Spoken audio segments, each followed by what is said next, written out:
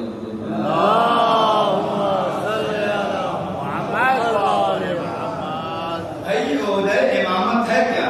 امامت سے مراد کیا ہے؟ جو ہمارے امام ہیں، جو ان کا عہدہ ہے، جو ان کی منزلت ہے، اس کا اثر اس دنیا کے اوپر کیا ہے؟ ہمارے اوپر، آپ کے اوپر کتنا اثر ہے؟ اگر وہ نہ ہوتے تو کیا ہوتا؟ اگر وہ نہ ہوتے تو کیا ہوتا؟ قرآن کہہ رہا ہے وَإِذِ ابْتَلَىٰ إِبْرَاهِيمَ، ہم نے ابراہیم کو مبتلا کیا بِكَلِمَاتٍ، چند کلمات کے ذریعے سے ان کا امتحان لیا فَأَتَمَّهُنَّ، اور انہوں نے اس امتحان کو پاس کر دیا، کامیاب ہو گئے. جب کامیاب ہوئے تو ہم نے ان سے کیا کہا؟ ہم نے ان سے کہا ابراہیم کا انی جاعلک للناس اماما، اللہ نے کہا ہم تمہیں لوگوں کا امام بنا رہے ہیں. ابراہیم علیہ السلام نے جیسے یہ امامت کو، یہ عہدہ دیکھا، اس کی منزلت دیکھی، اس کی عظمت دیکھی، فوراً دعا کرنی پروردگار اس عہدہ امامت کو میری نسل میں قرار دے دے، اس عہدہ امامت کو میری نسل میں قرار دے. آپ نے اس آیت کو سنا ہے، اس کو میسر بھی سنی ہوگی.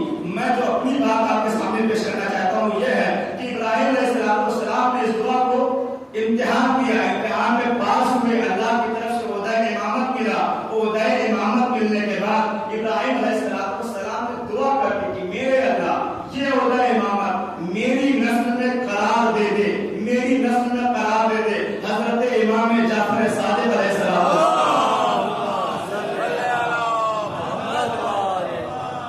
آپ ارشاد فرماتے ہیں کہ حضرت ابراہیم علیہ السلام کو اللہ نے پہلے بندہ بنایا، بندے کے بعد یہ رسول بنے، بندے کے بعد یہ نبی بنے. جب نبی بنے تو اس کے بعد اللہ نے ان کو رسول بنایا.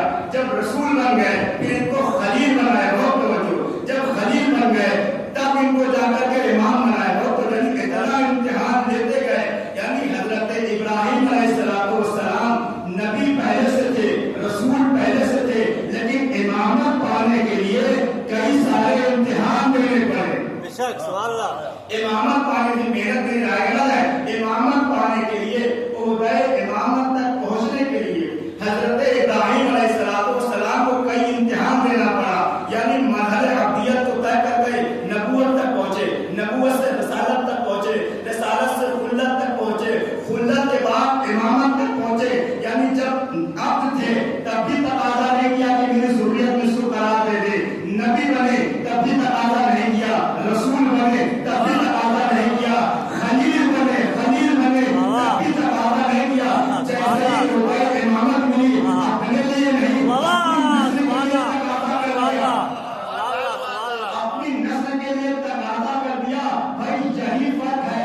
اب ابراہیم علیہ السلام بھی امام ہے، ہمارے بڑا امام بھی امام ہے. کیا فرق ہے ابراہیم کی امامت میں اور ان بڑا امامتوں کی؟ برابر ہو گئی نہیں، برابر نہیں ہوئی ہے. آپ عظمت کو سمجھے.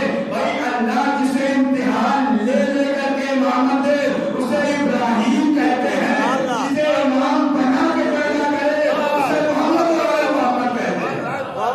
صلوات پڑھنا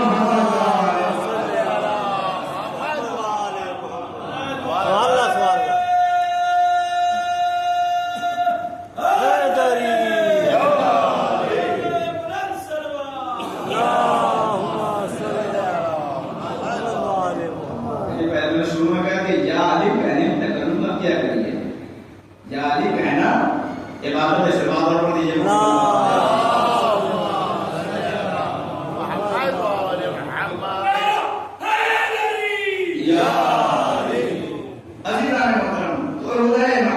حضرت ابراہیم علیہ السلام کو بھی ملا اور ہمارے ائمہ علیہ السلام کو بھی ملا. فرق اتنا ہے کہ ان کی امامت اتنے امتحانوں کے بعد ملی. ادھر اللہ نے ان کو امام بنا کر کے پیدا کیا، امام بنا کر کے پیدا کیا. اس کے بعد اب مسئلہ یہ ہے کہ جناب ابراہیم نے دعا کر دی کہ میرے اللہ اس عہدہ امامت کو تو نے اتنی زحمت کے بعد مجھے عطا کیا ہے، میں یہ چاہتا ہوں کہ یہ میری نسل میں باقی رہے. اللہ نے کہا ٹھیک ہے، میں تمہاری نسل میں اس عہدہ امامت کو رکھتا ہوں، لیکن ایک شرط کے ساتھ، لا ینال عہدی الظالمین، یہ عہدہ ظالمین تک نہیں جائے گا.